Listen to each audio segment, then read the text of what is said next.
मैं सीधे जा रही हूँ भाटी जी के पास, भाटी जी के पास जा रहे हैं। भाटी जी जरा बताइए, शहजाद जी का यहाँ कहना है कि आपके नेता, आप सामने से तो कहते हैं वंदे मातरम बड़े जोश से, लेकिन आपके नेता कहते हैं किसी के बाप में दम नहीं है कि मुझसे वंदे मातरम बुलवा दे। ये अबू आजमी जी का बयान है। तो मुस्लिम नेता अगर ये कहेंगे तो फिर क्या होगा? कृपया मुझे थोड़ा सा, हाँ बोलिए बोलिए।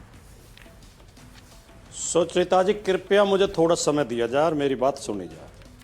शहजाद पूनावाला के लिए मैं शर्त लगा के कह सकता हूँ आपके शो में कि इन्हें वंदे मातरम शब्द का अर्थ पता नहीं है। न ये वंदे मातरम का अर्थ बता सकते हैं। वंदे मातरम का अर्थ है, हे माँ हम आपकी वंदना करते हैं। कौन सी माँ? किसकी माँ? भारत माता, 142 करोड़ भारतीयों की माता। भारत माता के बच्चे आज बिलख रहे हैं, रो रहे हैं। एयरपोर्ट पर 6 लाख लोग बंधक बनाए गए, महिलाएं रो रही थी, आदमी रो रहे थे। सरकार उन समस्याओं को हल कर नहीं पा रही है। सरकार उन समस्याओं से ध्यान हटाने के लिए, भटकाने के लिए वंदे मातरम जैसे विवाद पैदा करना चाहती है। वंदे मातरम पहली बार 1896 में कांग्रेस के अधिवेशन में गाया गया था। वंदे मातरम को कांग्रेस ने आंदोलन का गीत बना दिया, देश की आज़ादी के आंदोलन का गीत बना दिया। ये जिन लोगों की पूजा करते हैं, शहजाद पूनावाला की पार्टी और इनकी पार्टी के लोग, वो सावरकर, वो गॉडसे, वो गोलवलकर, उनमें उस समय हिम्मत नहीं थी कि वो वंदे मातरम गा सकें या तिरंगा फहरा सकें। आज ये तिरंगे के ठेकेदार हो रहे हैं, वंदे मातरम के ठेकेदार हो रहे हैं। हमारे पूर्वजों ने तब वंदे मातरम गाया जब वंदे मातरम गाने पर कोड़े बरसाए जाते थे, जेल में डाल दिया जाता था, गोलियां मार दी जाती थी। तब हम वंदे मातरम गा रहे थे। हम आज भी वंदे मातरम गाएंगे। और हम वंदे मातरम के जो भाव हैं, उन भावों को समझिए सही मायने में। ये लोग तो वंदे मातरम अलग कैसे हो गए? ये कहाँ के वंदे मातरम नहीं, पर आपके पूर्वज और इनके पूर्वज अलग कैसे हो गए? आपके पूर्वजों ने वंदे मातरम कहा, इनके पूर्वजों ने वंदे मातरम नहीं कहा। बता रहा हूं, मैं बता रहा हूं, सुन लीजिए, आप उत्तर सुन लीजिए। इनके पूर्वज गॉडसे, सावरकर और गोलवलकर हैं। इनके पूर्वज मनु हैं। हमारे पूर्वज चंद्रशेखर आजाद, भगत सिंह, जवाहरलाल नेहरू, डॉक्टर राम मनोहर लोहिया, महात्मा गांधी, बाबा साहब अम्बेडकर। ये विभाजन नहीं है, ये विभाजन नहीं है। नहीं, ये किसका नाम लेते हैं? नहीं, बाबा साहेब भीमराव अम्बेडकर को आपने अपना बना लिया और इनको कह दिया उनके नहीं है। ये विभाजन कौन कर रहा है, मुझे बताइए। ये विभाजन आप कर रहे हैं यहाँ बैठकर, जबकि मैंने आपसे पूछा, आपके नेता डंके की चोट पर ये कहते हैं ये भी बताता हूँ, किसी के में दम नहीं कि मुझसे वंदे मातरम बुलवा कृपया। और फिर वो जब सुनिए मैं आ रही हूँ ना भाटी जी, ये विभाजन आप भी कर रहे हैं। आपकी बात, इस बात का, इस प्रश्न का जवाब है आप शहजाद जी देंगे। फिर इस प्रश्न का जवाब आप बोल लीजिए, जल्दी से बोलिए। इनके आदर्श पुरुष गॉडसे ने एक पत्रिका निकाली थी जिसे फाइनेंस किया था सावरकर ने। उसमें कार्टून छापा था 1947 में, जिसमें दशहरे के टाइम पे, जिसमें रावण बना गया था और उस रावण के पुतले पर वो चला रहे थे, तीर चला रहे थे। कौन कौन? श्यामा प्रसाद मुखर्जी, सावरकर और गोलवलकर। और उस पुतले में जो 10 रावण के चेहरे बनाए थे वो कौन थे? महात्मा गांधी, जवाहरलाल नेहरू, सरदार पटेल, सुभाष चंद्र बोस, बाबा साहब अम्बेडकर, खान अब्दुल गफ्फार खान। इनके देखिए ये क्या बोला है आपने भाटी जी? हाँ प्लीज शहजाद जी, नहीं इस पर जवाब आपको देना पड़ेगा। इनके पूर्वज भाटी जी, ये बहुत बड़ा आरोप है। हाँ। मेरी एक ही शर्त है, मैंने जितनी पेशेंस से इनको सुना है, सुनेंगे यहाँ पर बैठे उनके एजेंट बीच में ना बोले। हाँ बोलिए। सबसे पहले मुझ जैसे भारतीय मुसलमान को वंदे मातरम का अर्थ मत समझाइए, जाकर उस अबू आजमी को समझाइए। जुल्म करना, ज्यादती करना रोजाना एक रिसर्च होता है कि मुसलमानों को किस तरह से बेइज्जत किया जाए, कैसे उसको जो है दबाया जाए, कैसे उनको कमजोर किया जाए। ये बातें करके ये सत्ता में रहना चाहते हैं। ये खाली मुस्लिम, हिंदू, पाकिस्तान, हिंदुस्तान निकाल देना तो ये जीरो हो जाएंगे ये लोग। ये आस्था की बात है, हमने कभी उसका विरोध नहीं किया है। बोलो ना, हम कहाँ मना करते? हम तो कहा आपको पानी पिला, फूलों का हार दो जो पढ़ते हैं, लेकिन हमारी आस्था है। मैं उनसे थोड़ी कहूंगा तुम आकर नमाज पढ़ो। ठीक है, तो पहले अबू आजमी को समझाओ। शफीकुर रहमान बल्क जब प्ले होता था वंदे मातरम तो भाग जाते थे पार्लियामेंट से, उनको जाके समझाओ। फिर बोलते हैं कि 1896 से ये कांग्रेस के पहले सेशन में जब 1896 में पूरा प्ले हुआ वंदे मातरम सारे स्टैंजास के साथ, तो रहमतुल्लाह सायानी उनके अध्यक्ष थे, कांग्रेस के मुसलमान अध्यक्ष थे।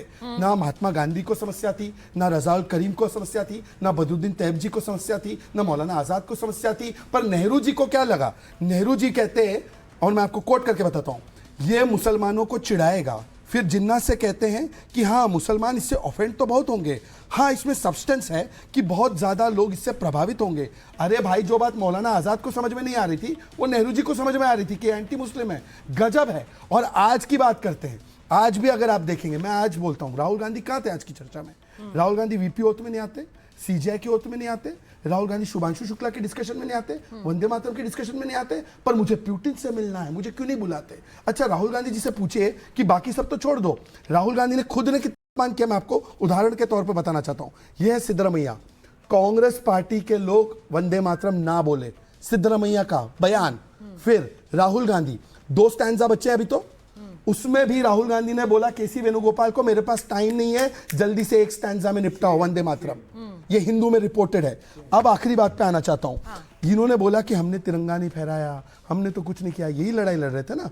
अब इन्होंने गोडसे का नाम लिया। गोडसे का मंदिर बनाने वाला बाबूलाल चौरसिया पता है किसकी पार्टी में है? कांग्रेस पार्टी में।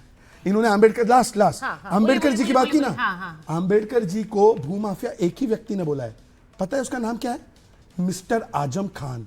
ऐसी जो मूर्ति है उंगली दिखाते वाली, वो मूर्ति कह रही है ये जमीन भी मेरी है और आगे वाली जमीन भी मेरी है। ये अब आजम खान का बयान है। और 8 डिस्ट्रिक्ट हुआ करते थे अंबेडकर जी के नाम पर यूपी में, उसके नाम बदलने का महापाप समाजवादी पार्टी ने किया। ये हमको अंबेडकर जी के बारे में सिखा रहे हैं। जिस पार्टी ने ओबीसी प्रधानमंत्री दिया, जिस पार्टी ने अंबेडकर का संविधान जम्मू कश्मीर में लागू करके वाल्मीकि समाज को आरक्षण दिया। और यहां पर मैं पूछना चाहता हूं बस कांग्रेस से एक सवाल, वंदे मातरम केवल एक उसका उदाहरण है, उसके बाद देश का बंटवारा हुआ, पर उनकी मानसिकता देखिए। देखिए मैं कांग्रेस के पास आ रही हूँ। हाँ, 10 सेकंड लीजिए। वारिस जी भी जुड़ गए हैं। वारिस जी को हमारे संविधान की ओरिजिनल कॉपी में राम जी और कृष्ण जी की तस्वीर थी, उसको भी काट दिया। हिंदू लॉ रिफॉर्म कर दिया, मुस्लिम लॉ को टच मत करो।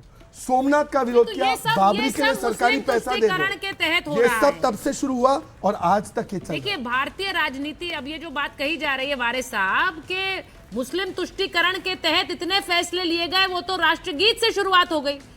तब भी आप कहते रहते हैं कि देखिए कैसे ये आज के समय में मुसलमानों को पीछे कर दिया, मुसलमानों को पिछड़ा कर दिया।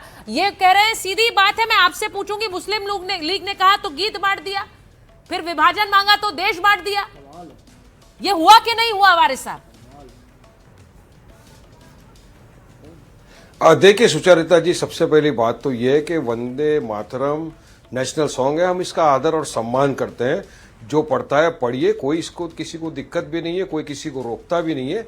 मगर संविधान का article 25 right to practice religion की इजाजत देता है। अगर मुझे मेरे रिलीजन में जो करना है मैं कर सकता हूं, क्योंकि वंदे मातरम में कुछ चीजें ऐसी है जो इस्लामिक धर्म के हिसाब से सही नहीं है, तो कोई मुसलमानों को पढ़ने से थोड़ा उसमें दिक्कत होती है। तो आप नहीं गा सकते हैं। सुप्रीम कोर्ट का एक जजमेंट है, वारिस साहब आपसे सीधा पूछ रहे हैं। सुप्रीम कोर्ट का जजमेंट है, नहीं, मौलाना आजाद गा सकते थे तो वारिस पठान नहीं गा सकते। मानता है, सुप्रीम कोर्ट को मानता है। सुनिए, सुप्रीम कोर्ट के जजमेंट पे मैं हूं, बिजॉय इमैनुअल का, उसमें साफ तौर से कहा है कि नेशनल एंथम, यानी जो हम पढ़ते हैं दिल के साथ, सुकून के साथ, खुशी के साथ, अगर मौलाना आजाद गा सकते थे तो वारिस पठान नहीं गा सकते हैं, बोल नहीं सकते हैं वंदे मातरम। और ये नेशनल सॉन्ग है, नेशनल एंथम और नेशनल सॉन्ग। आप मेरा सवाल डक कर रहे हैं क्या? जवाब नहीं देना चाह रहे हैं? मैंडेटरी नहीं है। जिसको आप मेरे बात नहीं सुनेंगे, मैं आपका सवाल नहीं सुनूंगा, साफ बात है। नहीं, मैं आपकी बात सुन रही हूँ। आप मुझे संविधान की और फंडामेंटल राइट्स की दुहाई दे रहे हैं, उनके बारे में मैं अच्छी तरह जानती हूँ वारिस साहब। सवाल पूछ के नहीं, आप जानते नहीं हो ना, सवाल प्रॉब्लम ये है, सवाल पूछ के जवाब सुनने की ताकत रखना पत्रकारिता का सबसे अहम धर्म है। आप धर्म से भटको मत, मैं नहीं भटकूंगा, मैंने जवाब देना, मैं आपका जवाब दूंगा। वारिस साहब, मैंने सवाल क्या पूछा? कि आज जो हमको राष्ट्रवाद का पाठ पढ़ा रही है बीजेपी और आरएसएस, नहीं, कोई राष्ट्रवाद का पाठ नहीं पढ़ा रहा है वारिस साहब, पढ़ा नहीं सकता है। मुझे ये बताइए, आपके राष्ट्रवाद पर कोई क्यों उंगली उठाएगा? पढ़ा रहे शहजाद जी के राष्ट्रवाद पर क्यों उंगली उठाएगा? लेकिन मैं आपसे सवाल तो पूछूंगी ना कि मैं पूछूंगी, मौलाना आजाद अगर वंदे मातरम कह सकते थे तो वारिस पठान नहीं कह सकते? यहाँ बैठे हुए मुमताज जी नहीं कह सकते? फैज साहब नहीं कह सकते हैं? वीएम कह दो, वीएम। किसी को भी आप जबरन फोर्स नहीं कर सकते। मैं फोर्स कर ही नहीं सवाल रही का हूँ। जवाब है। अब आपको मेरा आगे बात सुनना है तो आप मुझे बोलने का मौका दीजिए। बोलिए बोलिए। वो पूछना चाहता हूं कितने बीजेपी आरएसएस के लोगों ने जंगे आजादी में हिस्सा लिया और वंदे मातरम बोलते हुए अपने सीनों पे गोलियां खा ली या देवीपत फांसी के चौधरी, तख्ते पर जगतपति चढ़ कुमार, गए, गिनो, उनका लिखो। नाम बताया जाए। बात देवीपत नंबर दो, ये चौधरी। आपको बात बताएंगे नेशनलिज्म पेट्रोटिज्म क्या है, जिन्होंने 52 बता रहा साल हूं, नाम तक गिनो, के लिखो। अपने नागपुर के हेडक्वार्टर के ऊपर राष्ट्र हमारा ध्वज नहीं लहराया, हमारे तिरंगे का अपमान किया, ये हमको समझाएंगे। अब 25/11/2025 की बात कर रहा हूं, ज्यादा दूर नहीं जाते अपन। 8 दिन पहले आपको लेके चल रहा हूं मैं सुचेता जी। राज्यसभा के अंदर सेक्रेटरीट ने एक सर्कुलर निकाला कि संसद के अंदर आप जय हिंद और वंदे मातरम नहीं बोल सकते क्योंकि ये डेकोरम मेंटेन नहीं होता इससे। चलिए बताइए आप, वंदे मातरम बोलने से डेकोरम खराब हो रहा था 25 तारीख के दिन, और आज ये हमको पाठ पढ़ा रहे वंदे मातरम को। साफ दर्शाता है कि ध्यान भटकाने की एक कोशिश की जा रही है ध्रुवीकरण द्वारा। और बंगाल में क्योंकि चुनाव आ रहा है, इनके पास डेवलपमेंट विकास के नाम पे तो कोई मुद्दे है नहीं। वो इंडिगो के नहीं, बेचारे बंगाल में पैसेंजर रो चुनाव रहे आ हैं, रहा बिलख है रहे हैं, तो उनको खाली देखिए, बंगाल रिफंड में देने की चुनाव आ रहा है बात तो करें, बहुत मैं सारे मानता मुद्दे हूं और कि भी आ उनको रहे हैं। पूरी तरह से बंगाल में compensation चुनाव आ रहा दिया है। जाए। नहीं वारिस साहब, ये गोवा में एक मुझे 25 लोगों बताइए, की आपने जानें चली प्रण गई इनकी लेकर आए सरकार आपके में। आज मेरे सवाल का जवाब नहीं देंगे आप। आपकी है। नहीं नहीं, तो आपने सरकार प्रण गलती ले आपकी लिया है, है। अब आप भी आ आपकी जाइए। गलती हाँ है। बोलिए मैं बोलिए, बताता हाँ हूं। क्यों जो बताइए। पार्टी भारत माता की जय नहीं मैं आज बोलती, प्रण ये इनके लिया नेता ने हूं। बोला भारत और माता जय की- फिलिस्तीन तो बोलते हैं। हज की हरकत के कारण ये सब रोक लगाए नारेबाजी के लिए। अब सुनिए एक सुनिए सेकंड, वारिस मैंने साहब, एक ये सेकेंड, लिया है। इनकी पार्टी का स्टैंड है हम भारत माता की जय नहीं बोलेंगे, और ये स्टैंड कांग्रेस का भी है। बाय द वे, कांग्रेस के नेता ने भारत माता की जय के नारे रुकवा कर बोला सोनिया माता की जय बोलो, बीडी कल्ला।